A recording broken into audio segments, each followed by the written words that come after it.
nenteng luluh, terus panas-panasan, gengsi pasti ada, cuman itu tak taruh di belakang aja dulu. Penting dapat duit dulu kan. Gitu. Ingat adalah ketika saya mau bayar SPP aja harus jualan ayam aduan. Itu kesalahan yang paling umum dilakukan oleh seorang investor, anggap saja bule ya, yang menginvestasikan uangnya di sini adalah dia tidak pernah meng-hire yang namanya corporate lawyer dulu sebelum berinvestasi. Padahal itu penting.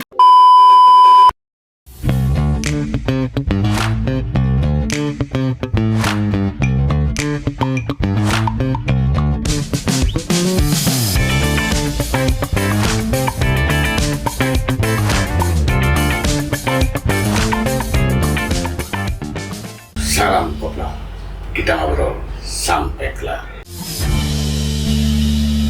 Om Swastiastu, sahabat koplar, bertemu kembali bersama saya Ketut Parwata di podcast kita ngobrol sampai kelar. Hari ini kita kembali membicarakan persoalan hukum, tapi pembicaraan kita ini bukan menyangkut persoalan sidang atau pasal-pasal termasuk teori hukum yang ada. Tapi kita ingin berbicara lebih jauh dari seorang anak desa. Bagaimana dia hidup bersama nenek, terus dengan orang tua yang bekerja menjadi buruh panen padi. Dari perjalanan panjang yang dimiliki, sosok yang kita ajak ngobrol nanti adalah menempa hidupnya. Bagaimana dia dari sekolah SD, akhirnya dia punya cita-cita masuk ke SMK. Bahkan di akhir perjalanan, dalam pertengahan perjalanan, memilih untuk kuliah di hukum. Telah hadir di studio Bapak Agus Adi, atau tepatnya Gede Adi Putra SE. Dan beliau sekarang menjadi Direktur Andi Lefem Andi. Om Swastiastu, Pak De. Om Swastiastu. Mungkin kita sebelum jauh berbicara persoalan hukum, karena hukum agak berat, Pak De. Iya. Kalau dibilang berat, kalau ringan. Mungkin kita berbicara dari jejak sejarah perjalanan Pak De lah. Siap. Ketika di awal menjadi sebagai seorang anak desa, dari anak desa dari Tegalinggah ya. Tepat. Dari Tegalinggah itu hidup bersama nenek. Dan Almarhum ibu, sekarang. Dan almarhum. Sekarang sudah almarhum. Dan ibu sekali sebagai buruh panen padi. Buruh panen. Kalau istilah Balinya mederep. Sejak usia 5 tahun, Pak De Gus Adi sendiri tinggal bersama nenek. Seperti apa sih susah kehidupan ketika itu, Pak De? Susahnya tentunya makanan ya. Makanan jauh dari gizi. Kalau sekarang kan udah ada MBG ya. Bersyukur sekali anak-anak sekarang. Kalau dulu saya bersama nenek itu menunggu ibu dulu. Dia kan buruh panen padi. Berangkatnya pagi, pulangnya balik sore. Nah, sembari menunggu ibu, saya kesehariannya dengan nenek. Sebut saja namanya Niluh Putu. Ya, jadinya saya sebut beliau itu Memek Dadong. Karena kan beliau yang merawat kesehariannya. Gitu. Ya. Jadinya masih kecil itu saya masih ingat makanan saya itu nasi dengan lengis. Itu makanan favorit ketika Favorit karena si nenek yang gini. Disuapin sama nenek. Mungkin karena kasih sayang beliau, jadi makanan itu terasa nikmat, gitu. Mungkin rasa syukur tiang juga. Terus dan nenek pun karena beliau juga jualan daun ubi jalar itu, kalau di Bali itu dagdag ya. Untuk pakan babi. Ya kan itu ada cekel-cekelan itu, gitu. Nah siang diajak juga ke sawah. Nah sembari menunggu dibawakan handuk saya. Di sana saya nunggu sampai ketiduran kadang-kadang gitu ya, sampai saya sekolah masih seperti itu. Nah pas sudah sekolah kelas 1 SD mulai saya ada tanggung jawab, yaitu disuruh nyari sekarang, bukan nunggu aja. SD. Ya, SD kelas 1 udah nyari dia. Udah dikasih pisau, nyari dah dag-dag gitu. Dan membantu beliau. Bisa dikatakan kemandirian diciptakan dari sana di awal. Iya. Nah, kalau bapak saya memang memang tidak acuh dengan saya, keberadaan saya, pendidikan saya gitu. Tapi di luar dari paradigma itu, saya bersyukur juga, ada rasa syukur saya kalau bapak saya memanjakan saya pada waktu kecil, mungkin tidak ada yang namanya Gus Adi yang saat ini. Itu. Dalam konteks sekarang, apa yang Gus Adi ingat ketika masa itu? Yang paling diingat? Yang paling saya ingat adalah ketika saya mau bayar SPP aja harus jualan ayam aduan. Itu masih di SMP? Iya. 35.000. Masih ingat saya waktu itu. Saya jual ayam yang putih, apa namanya kalau di Bali itu? Serawah. Serawah itu. Saya jual kepada paman saya 35.000 untuk bayar SPP. Sampai segitunya. Karena kan bapak tidak acuh gitu. Ibu apa namanya penghasilannya seberapa sih dari jualan ubi apa namanya dag-dag itu kan tidak terlalu. Dan pagi-pagi subuh itu biasanya saya bantu ibu apa namanya buat dari ketela pohon itu apa namanya pulung-pulung ubi ya, dijual di warung-warung itu. Itu untuk tambahan buat bekal. Tadi Gus Adi bilang bahwa sejak kecil mulai ditempa mencari dag-dag untuk pakan babi. Betul. Apakah waktu itu Gus Adi sudah memahami arti itu? Kalau arti sehingga harus mengambil pekerjaan itu, misalnya anak kecil dimanja gitu. Yeah. Kita tinggal sekolah, makan. Yeah. Kan gitu. Ya, harusnya kalau secara normal kan kita nikmati ya masa kecil kita bermain dengan teman-teman. Kalau sore sepak bola, ataupun main voli dan lain sebagainya kan gitu. Itu nggak sempat Gus nikmati waktu itu. Sayang sekali. Saya tidak bisa menikmati itu sesuai dengan teman-teman saya. Jadi kalau dibilang mengerti arti hidup belum. Tapi tujuan ada. Apa tujuan saya? Saya tidak mau di masa remaja saya terus-terusan begini. Saya harus mengangkat harkat dan martabat keluarga. Saya harus menjadi lebih baik dari sekarang. Ketika kita itu sudah terbenam dalam pikiran itu ya. Dan jujur Li, saya waktu itu belum punya rumah. Di Tegalingga belum punya rumah. Dalam artian punya saya. Tapi belum bisa. Belum fisiknya belum ada kan, rumahnya belum ada. Makanya saya ikut nenek. Kalau di Tegalingga banyak mana, Gus? Tegalingga Klon. Tegalingga di sebelah pertigaan ke kiri. Sebelah ke kanan ya? Ya, ke kanan. Jadi cita-cita saya itu pada saat motong itu, nyari dag-dag itu, cerita sama nenek, Dong, nanti saya besar, saya kerja, saya akan beli tanah, dan saya akan bangun rumah buat ibu dan Dadong. Dan itu sudah di hati itu Gus ya? Iya. Akhirnya Astunggare dengan kerja keras ya, dengan ikhtiar, kerja keras, saya bisa beli istilahnya tanah itu pun istilahnya dikasih beli murah meriah oleh kakek Wayan Sure. Wayan Sure, ya. Wayan Sure. Masih ingat saya, kakek ya itu beli dah gitu. Kalau nggak salah seharga 30 juta something lah. Ya. Berapa are itu? Tahun berapa itu Gus? Udah lama sih, udah 5 tahun. Itulah setelah merantau ya? Ya, sudah setelah merantau. Akhirnya saya bangun rumah. Nenek ikut dengan saya akhirnya. Iya. Harusnya kan kalau dari ibu kan ikut paman ya harusnya ya. Tapi dia malah memilih ikut dengan saya. Ya. Dan akhirnya adalah kayak apa namanya sumpahnya nenek, izinkan nenek sirapan atau meninggal di rumah. Dan udah terjadi. Antara ibu dan nenek, siapa yang paling memberikan kekuatan saat Anda masih anak-anak lah, katakan begitu, antara ibu dan nenek?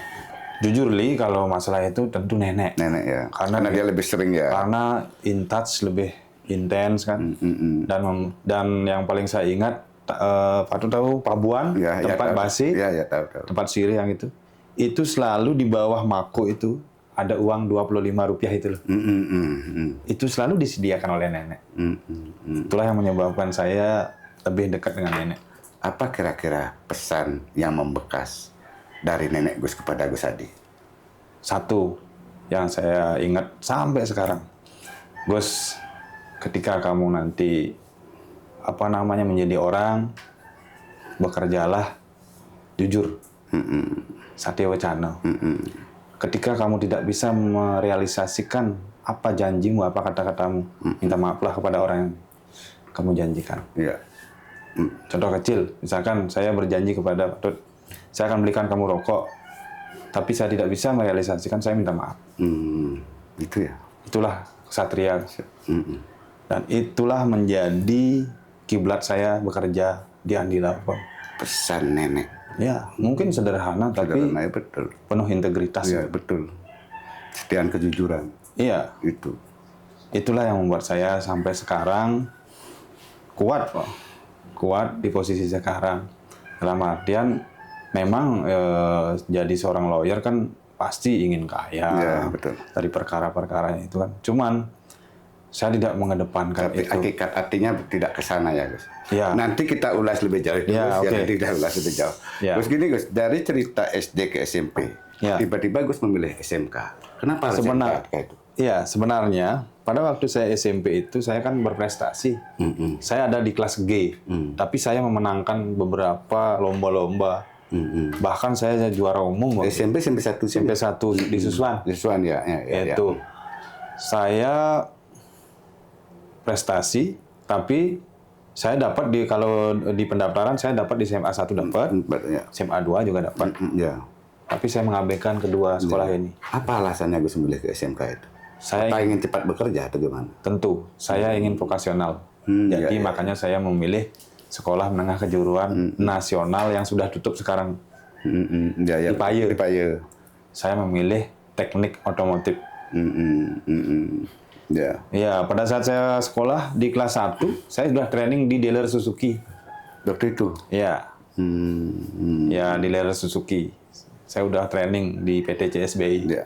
Apa gininya Gus, ketika Gus masuk, cita-citanya masuk di SMK, apanya menjadi seorang montir atau apa itu? Pertama dari seorang Gus Adi kecil pasti, saya mau di teknik otomotif, saya ingin menjadi seorang mekanik yang handal. Dan disegani, dan biasanya dicari-cari orang gitu, mau nyetel karburator dicari saya. Dan cita-cita itu kesampaian sampai di situ Iya. kita di Gus bilang. Iya, akhirnya saya training di PT CSBI menjadi mekanik. Dari sana saya sudah mengenal yang namanya hospitality. Apa itu? Setiap saya setelah membersihkan servis motor orang, saya ambil lap. Dan itu tidak ada loh di SOP di dealer.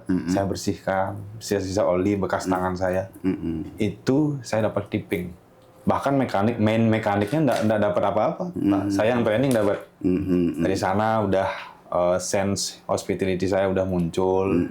Hospitality itu kan pelayanan. Pelayanan ya betul. Gitu. Dari sana akhirnya berubah. Saya enggak mau jadi mekanik.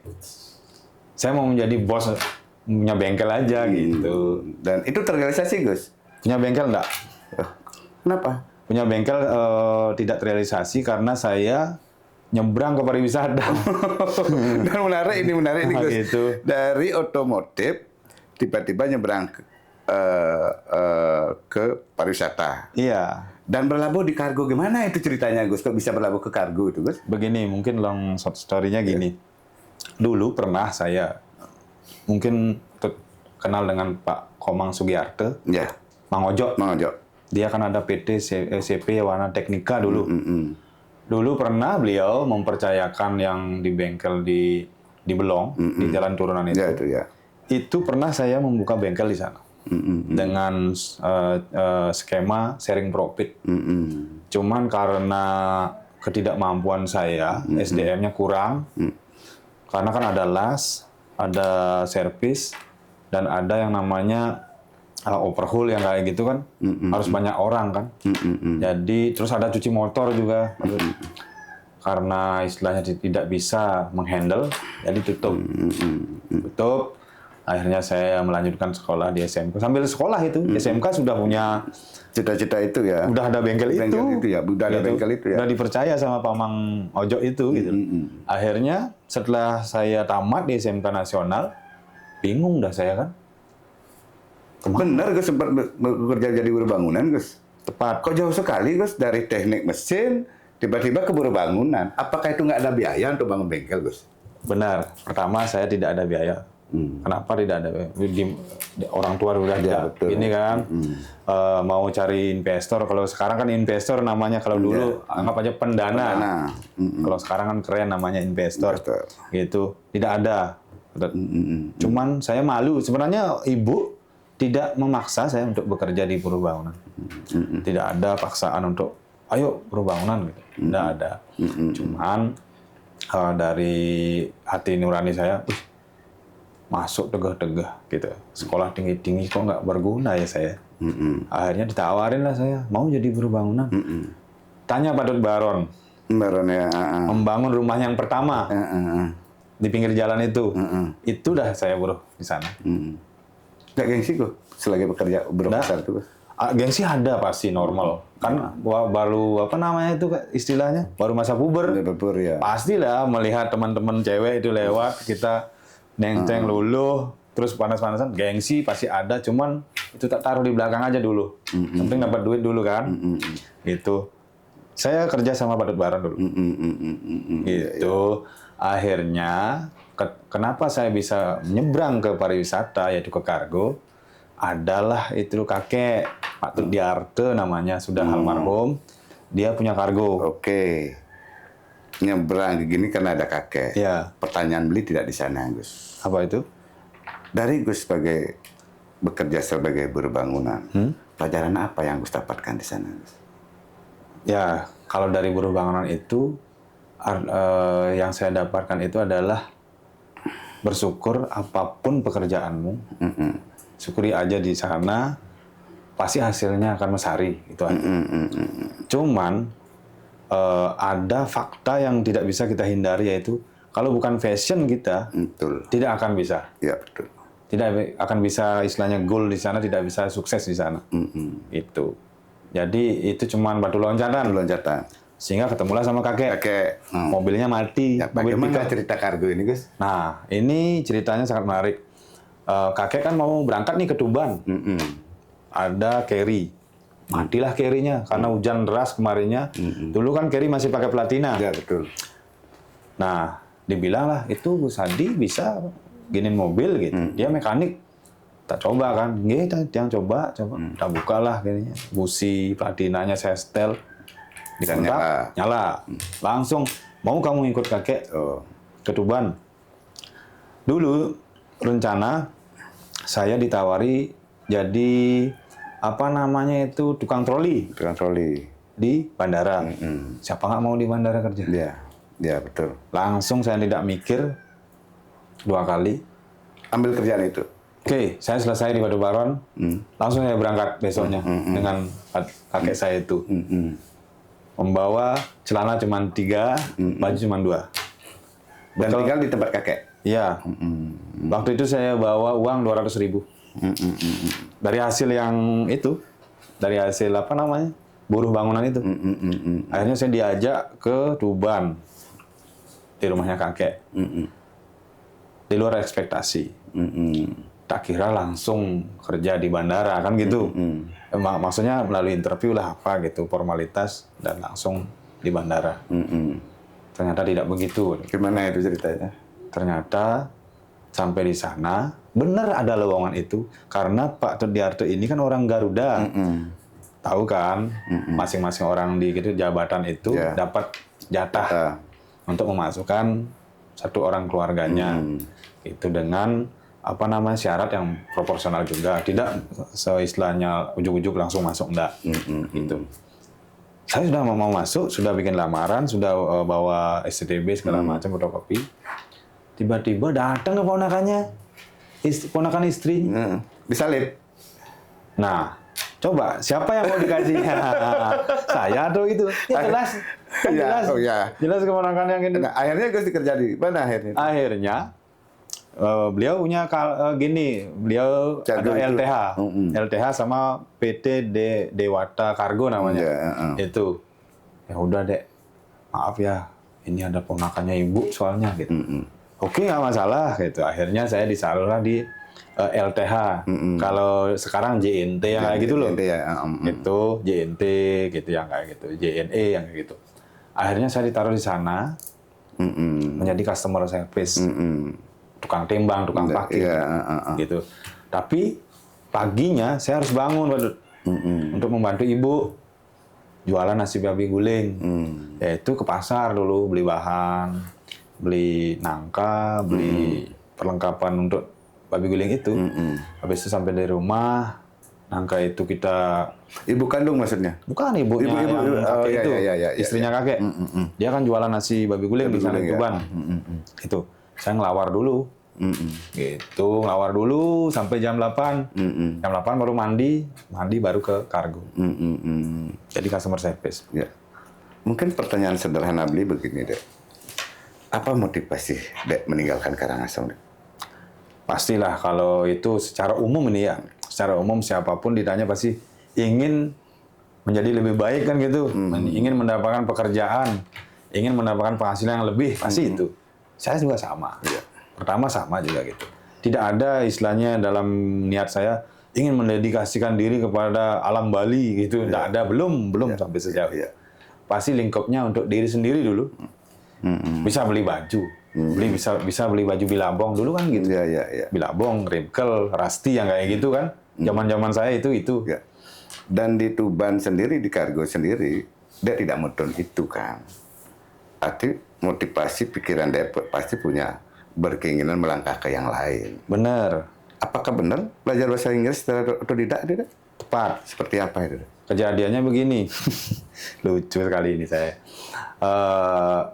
Andre namanya partner saya yang jadi CS, dia telat.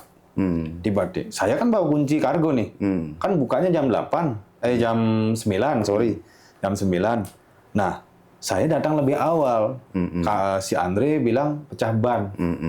Tiba-tiba adalah bule yang mau ngirim barang. Nah, di sana HP saya enggak punya, enggak ada sama zaman sekarang Gemini AI, Iya, betul. terus Google Translate yang gitu enggak ada kan.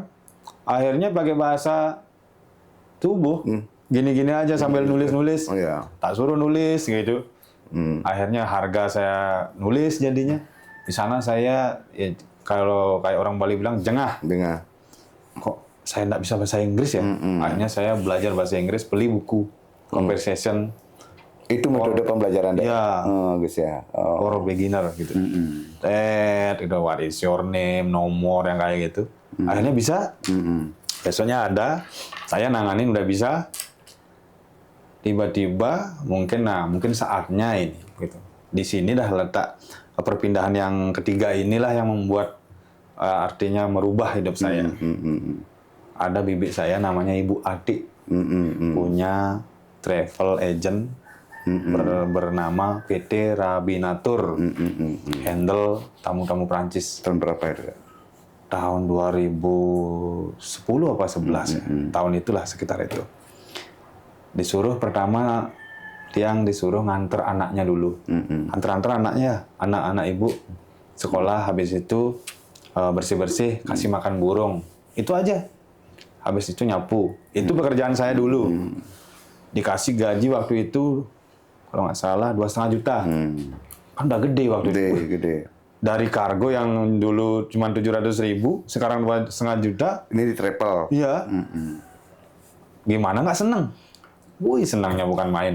Bagaimana tuh dek ketika berhadapan dengan orang asing, sementara kemampuan bahasa Inggris Gus Adi sendiri terbatas, gimana ketika itu? Yang jelas tidak confident pasti. Tapi kalau itu kita berlarut-larut tidak akan bisa. Ya udah, kita uji mental aja dulu. Ya. Intinya mentality kita dulu kita tumbuhkan, berani menghadapi orang lain dulu. Even itu dia bisa bahasa Inggris, bahasa Prancis, yang penting kita berani dulu menghadapi dia. Masalah kita istilahnya bisa jawab atau tidak urusan belakangan gitu pikiran saya. Ya, yang antar anak ini sudah masuk ke asisten rumah tangga itu gimana? Ya, udah masuk, pindah dari kargo saya. Dari kargo ke asisten rumah tangga. Ya. Di sinilah di tempat bahasa Inggris deh. Nah, di sini di tempat bahasa Inggris. Tapi sebelum itu kan saya jadi 1 bulan apa 2 bulan? 2 bulan saja saya jadi asisten rumah tangga. Apa ini ngambil pekerjaan itu deh? Mengapa mengambil pekerjaan itu deh? Pertama gajinya lebih besar daripada kargo. Itu. Ya. Terus yang kedua, saya melihat bahwa di perusahaan bibik saya ini ada kesempatan saya belajar bahasa. Ya. Itu. Akhirnya saya bisa komputer. Saya bisa komputer. Ya. Microsoft Office saya bisa. Akhirnya ditawarin sama bibik. Kamu katanya bisa bahasa, istilahnya apa? Bisa bahasa Inggris sedikit. Terus kamu bisa komputer. Kenapa kamu nggak belajar di reservation? Nah, besok kamu habis antar Yande, sekarang udah nikah itu anak itu, Yande, Surya. Setelah itu, kamu masuk ke kantor, pakai baju batik. Sama kayak mereka. Tak naikin gajimu. Naik lagi. Jadi apa itu, Dek? Jadi reservation staff. Gimana nggak senang? Ya. Gimana nggak senang? Ya udah, naik lagi. Akhirnya, saya bisa ngirim bookingan namanya kan. Bahasanya sederhana. Please kindly book and confirm. Gitu. Itu sudah merasa apa namanya itu? Udah pasti dah. Ya, gitu. Wih, enak ini pekerjaan ini. Cuman kirim waktu itu faksimil. Faksimil ya masih. Nah, belum ada apa namanya? Belum ada kayak sekarang at any time kirim email. Kalau dulu mau kirim email Indonet itu harus nelpon nggak bisa, dual gitu. Kalau mau buka email internetnya hidup, nelponnya nggak bisa. Kan begitu dulu. Nah, begitu akhirnya faksimiil, disuruh ngirim faksimiil, gimana caranya booking, gimana caranya revisi, gimana caranya meng-cancel, gimana caranya negotiation. Nah, di sana kan bahasa-bahasa baru, vokabuler, grammarly, baru kan? Bertambah ilmu saya. Terus? Partner saya namanya manajer reservationnya namanya Imade Wenten. Dari Nongan. Tiba-tiba seiring waktu berjalan nih Ade Wenten resign tanpa alasan. Nah, bibik saya kan kelabakan nih. Gimana ini? Reservation kan lumpuh jadinya. Nah, dilihat, dipanggil saya sama bibik. Gimana? Kira-kira kamu bisa? Bisa sih, cuman saya quotation nggak bisa. Quotation itu kan membuat paket itu, harga paket. Misalkan 3 days 2 night berapa harganya, komponennya apa gitu. Belum bisa sampai sejauh itu. Mau kamu belajar? Mau. Ya udah, kamu jadi reservation manager. Jadi manajer dah ketika itu. Reservation manager. Bayangkan kalau nelpon Club Med gimana caranya? Kita belum pasti bahasa Inggris. Belum pasti bahasa Inggris. Betul. Club Med itu semua stafnya biar orang Bali tidak diizinkan berbahasa Indonesia. Harus berbahasa Inggris. Tak tanya can speak in Indonesian, sorry, in English, biar dia namanya Made, gede, nggak mau. Wih, di sana tantangan saya. Kalau ada namanya, misalkan François gitu, hotelnya Club Med, udah deg-degan ini. Gimana caranya saya ini konfirmasi apakah dia ada di hotel apa? Kan bikin pick up appointment kan harus nelpon ke kamarnya kan. Akhirnya lagi saya kursus lagi saya. Kalau enggak kan nggak bisa kan, kursus. Habis itu ditawin dah kan kerja keras saya itu. Kok anak ini mungkin gitu dah Bibi ya akhirnya, Dek, kamu kursus bahasa Perancis aja. Kursus lah saya bahasa Perancis di ala Lyon Français gitu. Belajar bahasa Perancis. Dari sana? Dari sana dah bisa bahasa Perancis. Nah, ketemu bule, udah kayak ketemu orang Bali jadinya. Enggak, kalau dulu kan takut nih. Kalau biasanya nggak bisa bahasa, takut kita bertemu kan. Nanti ditanya apa, nggak bisa jawab kan gitu. Kalau sekarang malah kita yang nanya dia, mau kemana gitu kan. Dan setelah itu, terus jadi reservation manager kan. Nah, datanglah reservation manager baru, saya dipindah ke operation manager. Karena, teknik operasional saya lebih bagus daripada yang sebelumnya gitu. Ini menarik ini, Gus, dari awalnya dari ART, asisten rumah tangga, berlanjut ke menjadi manajer sebuah Ya. travel itu. Dan nanti kita bahas lebih dalam. Ya. Pemirsa, tetap di Koplar.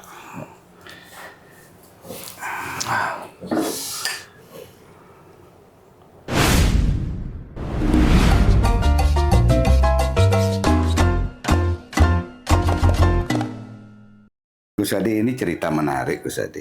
Dari menjadi asisten rumah tangga, tiba-tiba dipercaya menjadi manajer Iya. pada perusahaan yang Gus Adi miliki. Iya. Apa prinsip kerja yang selalu Gus pegang dalam hal ini, Gus? Travel itu, agent itu kan banyak chance untuk korupsi. Contoh, dalam rangka negosiasi harga, misalkan nih hotel berapa misalkan per malam, 500.000. Kalau tiang bilang 600.000, keep commission 100.000, kan bisa, cepat kaya dong. Ya, Tapi itu tidak saya lakukan. Justru saya mencari harga paling bottom price-nya untuk keuntungan perusahaan yang nantinya keuntungan perusahaan itu bisa kita bagi bersama. Jadi pikiran tiang bukan untuk diri sendiri, tapi untuk seluruh Ya. karyawan.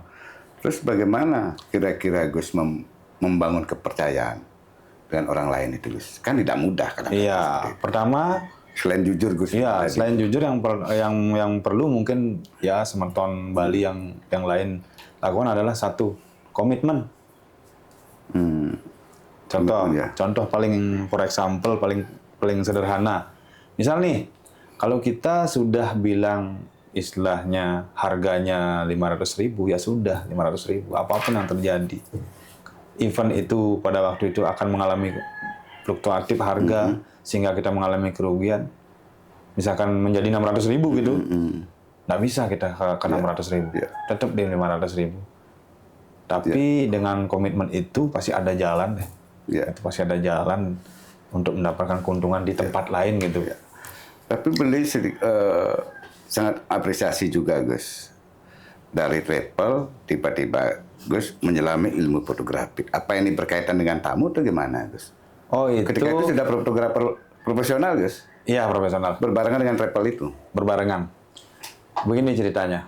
Pertama, travel agent PT Rabinatur ini menghandle yang namanya grup-grup Prancis kan, di mana satu bus itu bisa 30, 35, gitu, 35 orang.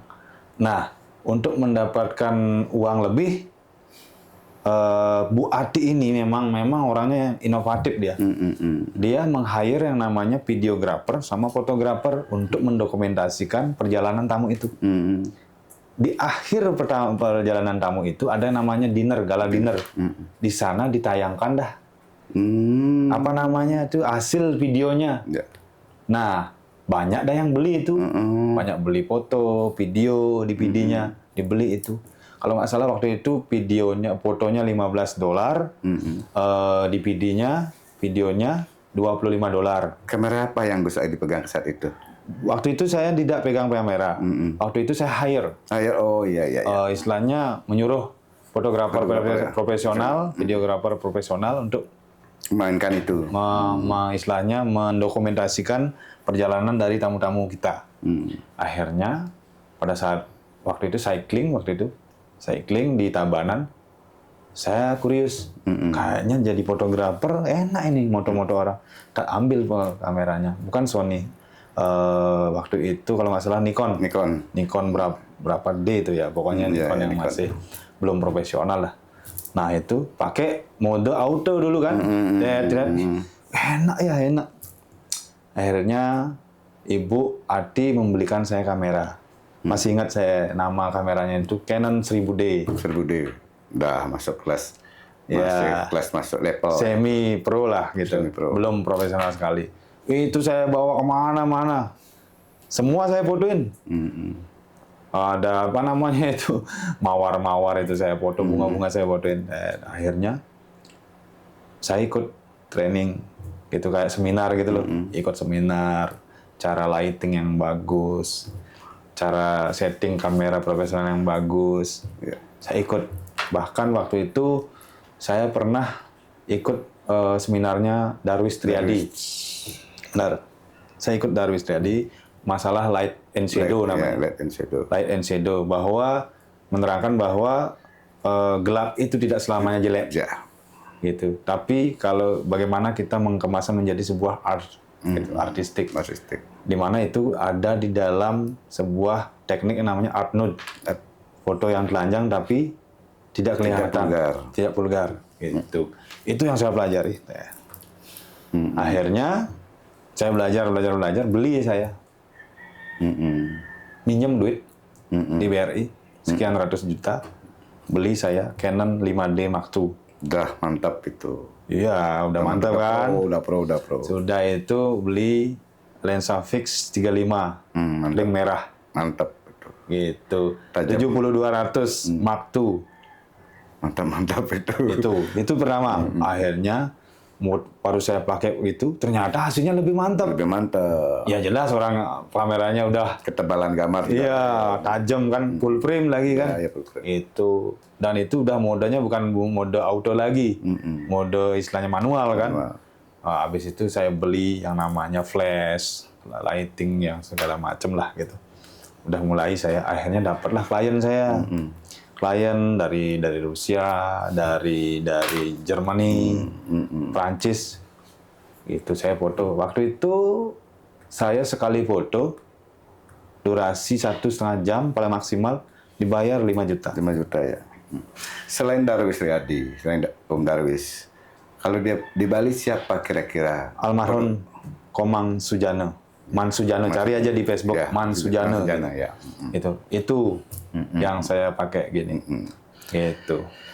Dari dunia fotografi yang Gus Pat geluti, kira-kira mempengaruhi nggak dalam profesi hukum yang Gus geluti saat ini, Gus? Tidak. Tidak ya? Tidak. Karena profesi hukum ini adalah sebuah pekerjaan yang penuh dengan integritas, sedangkan fotografi ini saya anggap sebagai hobi aja. Hobi ya. Jadi tidak money oriented jadinya. Ya. Itu. Jadi saya masih ingat basic istilahnya editing dengan Photoshop, Adobe Premiere, Adobe After Effects yang kayak gitu masih ingat saya. Gitu. Cuman itu bukan menjadi main job saya sekarang.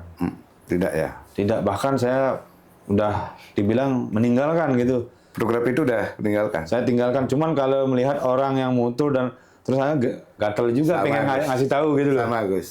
Gitu caranya, bukan gitu, angelnya gitu. Cuman disuruh partner hidup saya, Ewi, nggak usah begitu.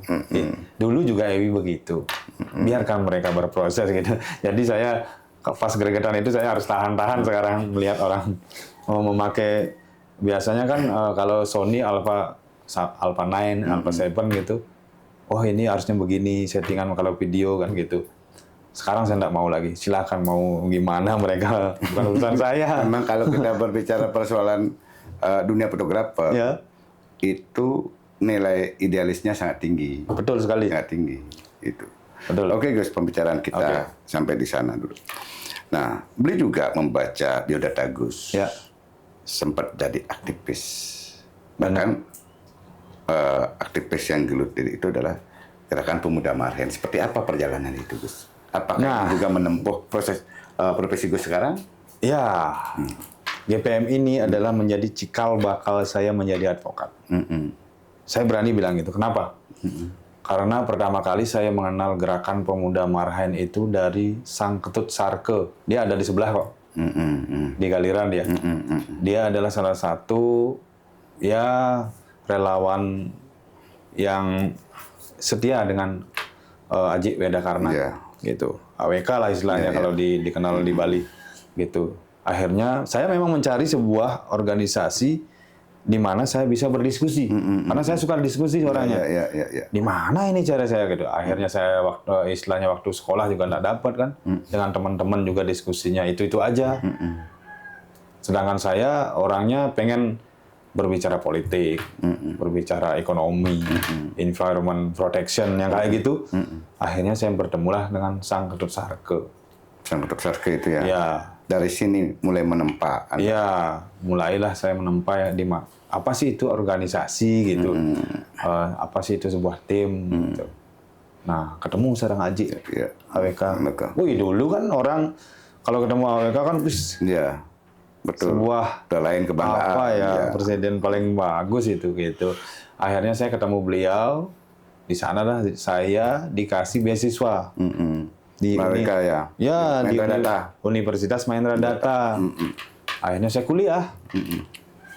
Gimana nggak mau kuliah, orang gratis kan? Gratis ya.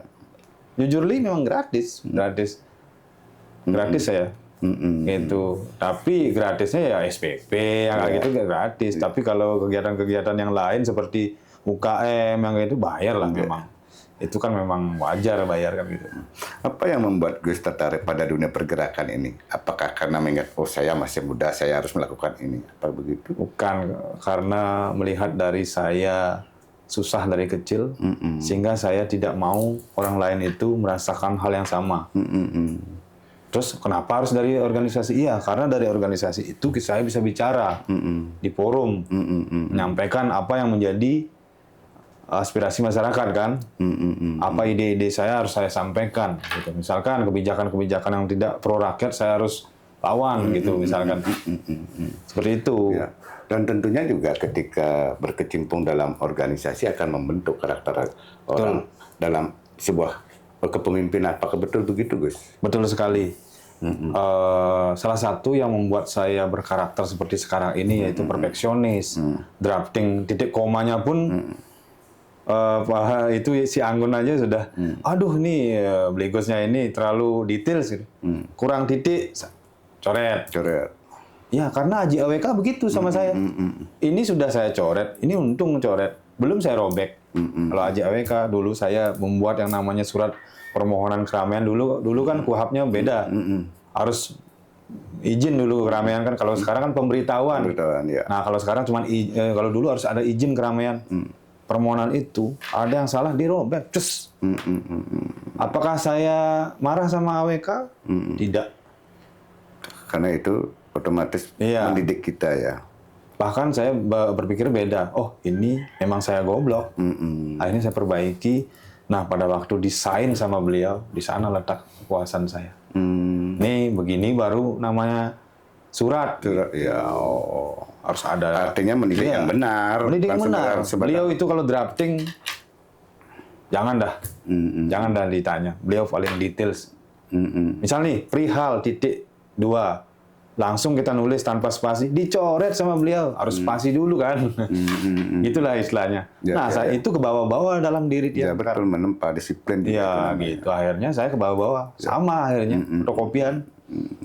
Iya benar. Dalam draftingnya gitu. Tadi Gus Adi bilang bahwa sempat mendapatkan beasiswa ya. Benar. Seberapa besar arti beasiswa yang Anda dapatkan ketika itu? Wih, kalau dibilang seberapa besar tentu tidak bisa dinominalkan sebenarnya Niko. Kenapa? Karena kesempatan itu tidak akan hadir 2 kali kan. Kalau dibilang seberapa besar, besar sekali. Karena dari beasiswa inilah membuat saya menjadi seorang sarjana. Bukan sarjananya sih yang saya lihat, tapi dalam berprosesnya itu loh, banyak hal yang saya dapatkan. Relasi, kenal dengan birokrasi, istilahnya latihan-latihan di lapangan, advokasi. Di Mahendra Data? Iya benar. Gus ngambil S1, sarjana hukum. Sarjana hukum. Tamat tahun berapa, Gus? 2002 berapa ya? 2023 kalau nggak salah. Ya. 2023 ya. Iya benar. Dari 2003 ini berlanjut ke advokasi PKPA. PKPA itu ya. PKPA saya di PPKHI. Akhirnya saya disumpah. Setelah disumpah tidak langsung beracara. Saya ngikut orang dulu. Ikut orang. Habis itu belajar drafting, memantapkan lah istilahnya. Gitu. Memantapkan drafting baru seperti sekarang. Kira-kira mata kuliah hukum yang paling berkesan itu apa, Gus? Legal drafting. Legal drafting ya. Bagaimana itu? Legal drafting itu adalah sebuah tools. Atau kalau pengacara bilang itu dapurnya sebuah firma. Karena di sana adalah wajah firma. Misal nih, somasi, kalau klausalnya itu lemah, dasar hukumnya salah, terus subjek hukumnya istilahnya kabur, ya bisa diabaikan somasi kita. Ya. Itu makanya legal drafting lah yang paling saya suka. Ya. Gitu. Kira-kira Gus merasakan nggak bahwa hukum itu bukan sekedar profesi tapi panggilan? Rasakan nggak itu? Iya, benar sekali itu. Hukum itu panggilan sebenarnya. Kalau saya memang membuat diri saya, membuat sebuah paham dalam diri saya itu bahwa profesi hukum atau profesi advokat ini bukan untuk mencari kekayaan, tapi untuk mengabdi. Masalah uang yang kita dapat dari lawyer fee, success fee itu adalah bonus. Ya. Tapi terlebih kepada humanisnya, Panggilan ya. membantu semeton. Ya betul. Kadang-kadang saya konsultasi, saya tidak membebankan kepada klien. Nggak pernah saya ditelepon sampai 1 jam saya oleh semeton gimana ini. Nggak pernah saya charge. Ya. Nah tapi sekarang karena ada staff, karena ada istilahnya legal assistant, Ya betul. dimarah saya Ya, begitu. betul, ya. Nggak boleh begitu. Ya. Kalau beli Gus nggak mau, saya yang mau gitu. Kan Ya. beda karakter kan. Tapi Gus beli baca juga, Gus punya sertifikasi CMED itu. Iya. Kenapa Gus harus memilih mediasi? Iya, karena seketika saya menjadi advokat tidak cukup kayaknya, tidak cukup karena memediasi orang kan harus certified. Ya betul. Gimana bisa? Biar enggak nanti tidak seperti kejadian di sebuah desa orang memediasi gini warga tapi tidak certified, legitimasinya di mana? Ya. Tapi kalau mediator penting ya. Iya. Tapi kalau saya ditanya, Anda memiliki kapasitas apa? Ini sertifikat saya. Saya berhak memediasi orang karena saya sudah certified. Ya. Ya. Legal standing setiap pergerakan hukum itu harus jelas. Dan itu ya justru yang paling gini ketika memang katakanlah sebuah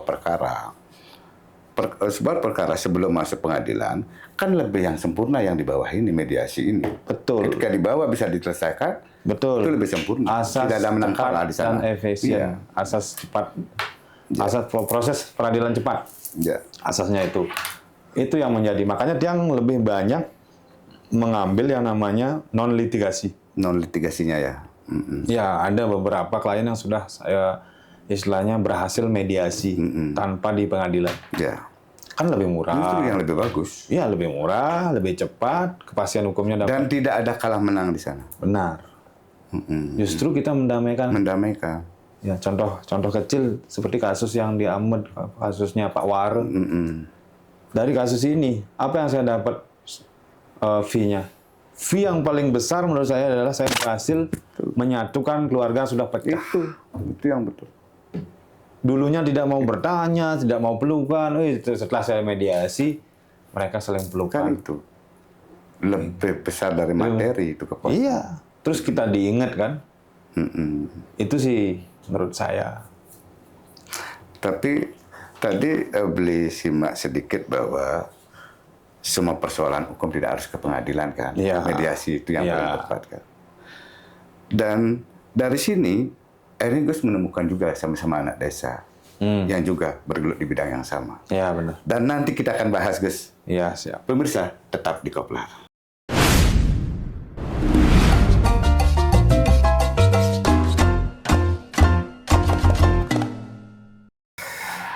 Seperti apa yang Beli sampaikan di awal itu, Ya.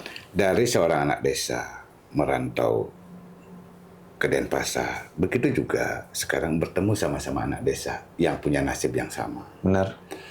Dari keluarga yang tidak berada, akhirnya bisa masuk ke ranah yang sama, yakni Andi Law Firm ini. Iya. Kesamaan visi apa sih Gus Adi yang miliki sehingga bisa menyatu seperti ini, Gus?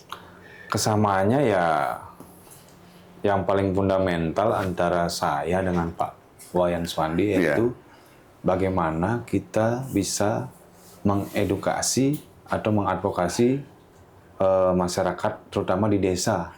Karena kan di desa itu pengetahuan hukumnya minim. Ya betul. Sehingga mereka itu tidak takut menghadapi yang namanya permasalahan hukum. Ya. Itu bukan masalah istilahnya kita dapat apa, cuman bagaimana kita mengedukasi mereka. Itu yang pertama. Artinya kalau dalam bahasa Bali itu kita ngayah. Nanti kita akan mendapatkan bonusnya di perkara-perkara yang lain. Ya. gitu. Jadi kita kalau di desa kayaknya tidak terlalu mematok harga tinggi-tinggi amat gitu. Artinya ya biar kita operasional lah, masuk aja udah gitu. Yang penting visi kita adalah bagaimana masyarakat di level desa itu, level bawah itu mengerti. Kalau menghadapi permasalahan hukum ternyata kalau kita paham itu tidak menakutkan. Ya. Tidak horrible. Artinya tidak horor gitu. Ya. Terkadang kan tidak semua masyarakat bisa ke akses hukum ini. Iya, benar. Contoh misalkan baru dipanggil aja. Iya. Kalau sekarang kan baru dipanggil aja orang desa itu pasti udah gemeter deh. Dikira baru dipanggil langsung udah di penjara. Ya. Itu dalam mindset mereka kan. Tapi kalau kita edukasi misalkan, pernah saya mengedukasi di Pupuan ya, sambil baksos. Setelah kita edukasi, baru mereka tersenyum. Oh begitu ya. Ternyata kalau dipanggil itu dalam proses penyelidikan, belum penyidikan, ya kita belum menyandang tersangka atau apa, kan baru memberikan informasi, klarifikasi, baru menjadi saksi. Gitu. Jadi pengetahuan hukum itulah yang ingin kita berikan kepada masyarakat di kalangan bawah. Gitu. Jadi kira-kira apa filosofi yang dibangun pada Andi Law Firm ini, Miss? Filosofinya ya integritas saja, integritas sama trust-nya itu. Trust-nya, kepercayaannya. Kepercayaan. Jadi makanya setiap kita menangani perkara, yang paling kita pertama lakukan adalah due diligence itu, analisisnya. Analisisnya ya. Bagaimana istilahnya posisi klien kita gitu loh, posisi hukumnya dia gitu. Bukan masalah menang kalah ya. Kalau kita menjadi lawyer bukan masalah tidak ada yang memenangkan, cuma istilahnya memperjuangkan hak-hak hukumnya. Terkadang kan begini Gus, terkadang seorang aplikasi kan antara idealis ya, memegang idealis dan memegang nilai ekonomi besar. Bagaimana Gus menyimbangkan antara idealis Gus yang Gus pegang ketika menghadapi perkara dengan yang bernilai besar itu seperti apa Gus? Tentu itu adalah problematika yang paling mendasar yang kita hadapi terutama di Indonesia. Ya semua pasti lawyer tahu. Cuman yang saya lakukan dengan Pak Wayan Suwandi itu adalah apa? Selama istilahnya kita bisa mengadvokasi atau mendampingi klien kita dengan cara-cara yang positif, sesuai prosedur, sesuai dengan KUHAP, ya kita lakukan itu aja. Tentu dalam proses pendampingan, dalam proses negosiasi itu namanya ada bargaining. Itu biasa biasa itu ada bargaining. Nah tentu itu merupakan proses dari mendapatkan keadilan itu kan gitu. Itulah kelihayan dari seorang advokat gitu. Nah di sana kita harus istilahnya bisa memilah idealisme mana, betul. Skill nih komunikasi mana. Kalau bargaining itu bukan dalam artian kita itu. Ya bukan tabu, bukan dalam artian kita menampilkan idealisme kita, tapi itu adalah bagian dari komunikasi untuk menuju mendapat keadilan dari seorang klien kita, mendapatkan keadilan. Andi Law Firm tidak semata-mata menangani kasus yang dimiliki masyarakat, kan, perkara yang dimiliki masyarakat. Bahkan saya dengar juga sering melakukan penanganan terhadap perkara yang dimiliki warga negara asing. Tepat. Seperti apa itu, Gus? Ya, kami juga tidak pernah bercita-cita, Andi Law Firm ini menangani bule-bule saja. Tidak pernah, Pak. Cuman mungkin astungkara mungkin inilah rezekinya Andi Law Firm gitu. Tiba-tiba kita istilahnya mendapatkan klien-klien bule, kebanyakan bule. Contoh Mr. Jan, Mrs. Rosemary, Mr. Rosemary di sini? Ya, Rosemary. Habis itu Mr. Evan, Mr. Gay, gitu. Bahkan lawan saya itu adalah mungkin Semerton tahu Cameron yang meninggal di Rudeni Ngurah Rai. Itu adalah lawan. lawan dari klien saya. Itu rata-rata soal investasi ya Gus ya? Rata-rata ya benar, investasi dan ujung-ujungnya one prestasi. Gitu. Ya. Apa kira-kira Gus kesalahan umum pada yang dilakukan investor terhadap masyarakat Bali misalnya dalam berinvestasi, kesalahan yang paling umum selama perkara yang Gus tangani? Oke. Kesalahan yang paling umum dilakukan oleh seorang investor, anggap saja bule ya, yang menginvestasikan uangnya di sini adalah dia tidak pernah meng-hire yang namanya corporate lawyer dulu sebelum berinvestasi. Padahal itu penting, karena itu akan mengawal legal standingnya dia dari awal. Iya. Gitu loh. Iya, iya. Misalkan nih, visanya apa, terus nilai investasinya yang harus diinvestasikan di Bali atau di Indonesia berapa. Semacam legal audit ini. Iya, artinya dialah yang melakukan tindakan preventif corporate lawyer ini, sehingga tidak ada terjadi yang istilahnya, wah ini investasinya dia kitas retirement atau kitas pensiunan, tapi berbisnis salah kan? Ya. Gitu. Mungkin beli masuk ke sini Gus. Gus, ini penting mungkin Gus bisa memberikan imbauan kepada masyarakat termasuk semacam pesan. Ya. Bagaimana membedakan itu Gus? Investasi yang legal dan investasi yang tidak ilegal. Kadang-kadang ini kan rancu ini. Kan rancu. Kadang-kadang orang asing datang berinvestasi menamakan masyarakat kan gitu. Ya. Nah, ini penting Gus biar masyarakat tidak terjebak dalam hal ini. Ya, baik. Sederhana saja, Semeton Bali mungkin yang memiliki mungkin lahan yang mau disewa, terus datang investor, kalau bisa pikiran-pikiran yang pragmatis itu dulu dikesampingkan, karena kalau pragmatis kan ingin cepat punya uang banyak, sehingga mengabaikan legalitas objek. Nah, sederhana sekali, yaitu mengacu kepada KUH Perdata 1320, yaitu kesepakatan kan gitu. Iya betul.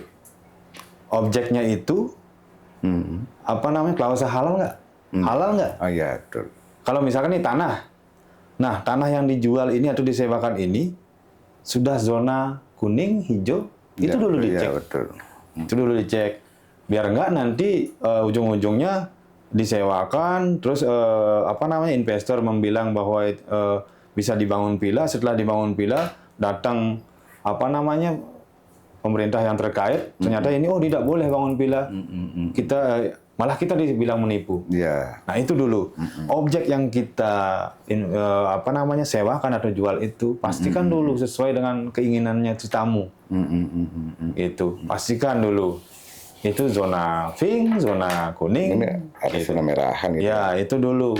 Kemudian setelah objeknya sudah legal, misalkan zona pink berarti kan bisa bangun villa. Baru nilai investasinya berapa? Sesuai dengan gini nggak? Kemudian baru ke legal standing masing-masing. Kalau dia bule harus membangun, misalnya membuat PT PMA lah, gitu. Baru ke legal standing.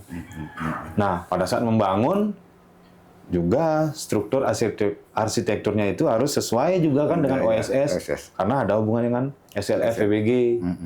Yang begitu-begitulah yang dikerjakan oleh corporate lawyer sebenarnya. Makanya yang bilang dari awal tadi, seyogianya kalau berinvestasi itu tunjuklah corporate lawyer, sehingga tidak menimbulkan perkara di kemudian hari. Ya betul. Itu saja. Ya. Terus kira-kira dalam sengketa bisnis masih diperlukan nggak mediasi itu Gus? Tentu. Tentu, karena seperti kita tahu bahwasanya kalau pengadilan itu biayanya mahal kan, dan panjang. Tapi kalau melalui mediasi efektif kan? Malahan ini justru kalau bisa menjadi pilihan pertama kan? Pilihan pertama, makanya setiap ke pengadilan kan pasti mediasi dulu kan? Ya betul ya. Misalnya gugatan PMH nih, sebelum dilakukan istilahnya pemeriksaan oleh hakim, pasti dia ke mediasi dulu. Mediasi dulu, setelah dia deadlock, baru dilanjutkan pokok perkaranya. Ya. Gitu. Ketika berhadapan dengan klien asing, Gus, warga negara asing. Ya. Seberapa penting kemampuan komunikasi dan pemahaman lintas budaya itu, Gus? Penting sekali. Kalau saya presentasikan dari 100% minimal 75% harus tahu. Tentang budaya, tentang bahasa. Bahasa pun kalau kita dalam bahasa investasi, bahasa hukum kan beda. Beda. Grammarly-nya, vocabulary-nya beda. Kaidah-kaidah hukum internasional kan beda itu. Ya. Kita harus paham itu juga. Ya. Itu. Tentang budaya juga. Kita harus mengingatkan ini. Misalkan, kamu mau bangun apa di sini? Misalkan nih, contoh kecil nih, kalau di bawahnya ada pura, kamu nggak boleh bawa ini karena di sana ada pura. Kita yang ngingetin dia, Iya. bukan menerima apa adanya. Itu yang pragmatis tadi. Iya, Ya. justru kita lah yang menjadi tuan rumah, kita yang tahu apa harusnya di sini. Jangan menyalahkan tamu. Iya. Misalkan nih di bawah udah benar-benar ada beji, kita kasih dia membangun kamar, kamar pasti ada. Ujung-ujungnya jadi limbah. masalah, kan gitu ya. Ujung-ujungnya jadi masalah, ngeledekin, dibilang atau apa. Ya, sebelum dibangun lah. Gitu. Iya, betul. Di awal ya. Di awal. Ya. Jadi kalau bisa sih, jangan baru ada investasi, kemudian mengabaikan budaya kita. Iya. Gitu, tradisi kita diabaikan, jangan. Iya. Gitu. Itu peran penting dari Bendesa. Bendesa sih sebenarnya, karena adat paling kuat sebenarnya di Bali. Sekarang kita coba beralih ke sisi lebih dekat dengan masyarakat, Gus. Ya. Sepengetahuan beli, terkadang ketika menyangkut kasus hukum, sama masyarakat di pelosok lah bilang, mereka merasa ketakutan, Gus. Barangkali apa yang harus dilakukan, sentuhan edukasi apa yang harus diberikan kepada mereka, sehingga mereka wajib, ini akses hukum kan wajib ini, mereka harus tahu. Terkadang ini mereka kan nggak tahu seperti apa itu, Gus. Ini merupakan harusnya diprogramkan oleh pemerintah sih sebenarnya edukasi ini melalui perbekel, melalui istilahnya forum-forum di masyarakat. Gitu. Misalkan nih, kalau misalkan sengketa waris gitu, harusnya bagaimana cara penyelesaiannya, mengundang firma-firma, seperti saya baksos ke Pupuan sambil mengedukasi. Mudah-mudahan hal-hal ini bisa menjadi contoh bagi praktisi-praktisi hukum yang lain gitu. Ayolah, jangan kita hanya beracara di di pengadilan aja. Sekali-sekali beracara di Balai Banjar, edukasi masyarakat. Kalau menghadapi permasalahan hukum kayak gimana harusnya. Gitu. Apa yang harus dilakukan rakyat ketika haknya dirampas? Bertanyalah kepada orang tepat, yaitu lawyer misalkan. Itu lawyer, dan makanya misalkan nih saya contoh kecil, kalau tanah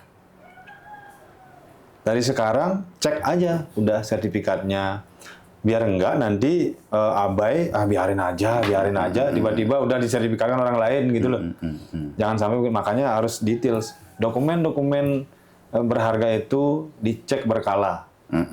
Itu cara terbaik. Misalkan nih kayak sertifikat analog, sekarang kan sudah elektronik, konversi menjadi elektronik, ikuti peraturan yang ada, sehingga tidak terjadi nanti istilah penyerobotan lahan lah, gitu, penggelapan lah itu. Ketika tidak mengerti dengan persoalan hukum, bertanyalah pada orang yang tepat. Itu lawyer, gitu. Mungkin Gus, kita beralih dulu ke gini, Gus, berkaitan dengan Andi Lepem yang Anda pimpin.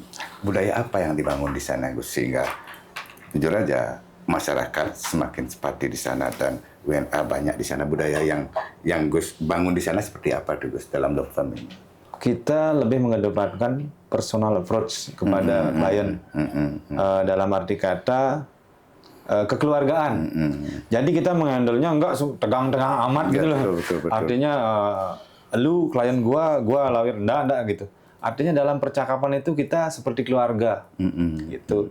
Kita mencari solusi. Gitu. Komunikasi itu penting. Iya, solusi yang terbaik. Dalam artian seperti saya menangani klien-klien WNA itu, apa sih sebenarnya yang menjadi kepuasan klien?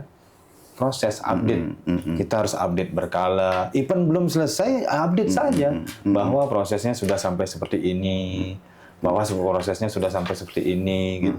Terus update berkala, sehingga kepercayaan itu tidak luntur dari klien kita. Ya. Kalau kita diem aja menunggu, misalkan SP2HP belum diterbitkan oleh penyidik misalkan, kita menunggu itu sampai sebulan, wah kacau itu. Kita harus memberitahu, kita kasih tahu ke kliennya bahwa SP2HP sudah kita minta, tapi dari penyidik belum turun, mohon bersabar. Nah, koresponden itu yang perlu dilakukan. Tapi sebagai advokat pernah juga kan mengalami kegagalan, mengalami Pasti. pelajaran apa yang harus diginikan? Apa yang harus dipelajari? Ya, yang pertama saya gagal itu pernah padahal udah dikasih tahu kan sama senior, jangan pernah mengikuti keinginan klien. Tetaplah pada koridor undang-undang, KUHP, KUHP kan kayak gitu kan. Nah, itu yang saya abaikan pernah, Pak. Itu. Ternyata saya ikut dramanya klien. Oh ya. Kalah lah kita berargumenan. Kadang-kadang di sana terjebak. Terjebaklah dengan gitu. Kondisi yang klien bangun gitu loh. Ternyata mereka klien itu tidak menceritakan semuanya yang terjadi. Makanya kejujuran klien adalah kunci kesuksesan kita. Iya, betul. Dalam menangani sebuah perkara. Kalau boleh simpulkan, Gus, bahwa Gus boleh dikatakan sebagai sosok inspirasi anak muda di Karangasem. Dari perjalanan Gus dari SD, SMK, dan merantau, dan seperti ada di titik sekarang ini. Beli ingin Gus bisa menggugah hati anak muda Karangasem. Mungkin ada pesan yang disampaikan dalam menjalani hidup, meskipun apa dalam kondisinya itu, Gus. Ya, pesan saya kepada seluruh generasi muda yang ada di Karangasem, janganlah cepat puas dengan pencapaian-pencapaianmu saat ini. Karena pencapaian yang baru tamat, misalkan nih, for example, baru tamat SMA, sudah hura-hura gitu. Belum, itu baru start. Itu belum ujian yang sesungguhnya itu. Masih banyak ujian-ujian yang ada gitu. Jadi, janganlah cepat puas dengan pencapaian. Selama belum ada impact yang masif kepada masyarakat, teruslah berjuang. Teruslah mencari kesuksesan itu. Gitu. Artinya bisa disimpulkan, keterbatasan bukan mengurangi langkah untuk mencapai itu. Iya, yang penting niat. Ya. Bisa dikatakan begini, mungkin pesan Gus terakhir mungkin Gus, bahwa pencapaian seseorang jangan dilihat dari hasil sekarang. Iya. Lihatlah prosesnya. Iya, hargai proses. Hargai prosesnya lah. Hargai prosesnya. Mungkin kalau Gus Adi yang sekarang sudah enak kan? Iya. Enak gitu misalnya. Bukan, yang dulu coba lihat. Ya kan prosesnya itu ya. Ya, hargai proses. Ya.